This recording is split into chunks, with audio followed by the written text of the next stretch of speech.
समजा जर का एखाद्या स्त्रीने तुमच्यावरती बलात्काराचा गुन्हा दाखल केला आणि तिचं म्हणणं असेल की लग्नाचं वचन देऊन तुम्ही तिच्यासोबत फिजिकल रिलेशन केलेत, पण जर का इथं तुमची बाजू सत्याची आणि न्यायाची असेल तर तुम्हाला इथे घाबरून जाण्याचा अजिबात गरज नाहीये. कारण वरील सांगितलेला गुन्हा हा BNS सेक्शन 64 अंतर्गत न येता सेक्शन 69 अंतर्गत येतो आणि तिथे तो ऑटोमॅटिकली बलात्कारामध्ये परिवर्तित होत नाही. तुम्ही लग्नाचं वचनच दिलं नाही आणि झालेले फिजिकल रिलेशन हे लव्ह आणि अफेक्शन मध्ये झालेले आहेत तरी सेक्शन 69 लागणं थोडं कठीण आहे. जर का तुम्ही लग्नाचं वचन दिलंय पण अशा स्त्रीला दिलंय की ती अगोदरच विवाहित आहे, विवाहित स्त्रीला दिलेलं विवाहाचं वचन हे कायदेशीर वचन ठरत नाही आणि ते रद्द होतं.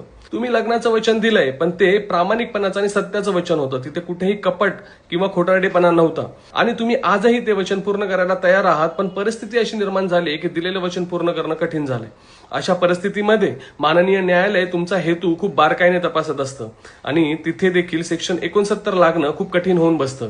लक्षात ठेवा, सेक्शन 69 ची तरतूद लागू होण्यासाठी माननीय न्यायालयाने पृथ्वीराजन वर्सेस स्टेट या प्रकरणामध्ये 2 अटी सांगितल्या आहेत. एक, फिजिकल रिलेशनसाठी स्त्रीने सहमती द्यावी म्हणून जर का पुरुषाने कपटीपणाने जर का विवाहाचं खोटं वचन दिलेलं असेल, आणि 2, अशा खोट्या वचनावरती विसंबून राहून स्त्रीने जर का फिजिकल रिलेशनसाठी सहमती दिली असेल तर सेक्शन 69 लागू होतं.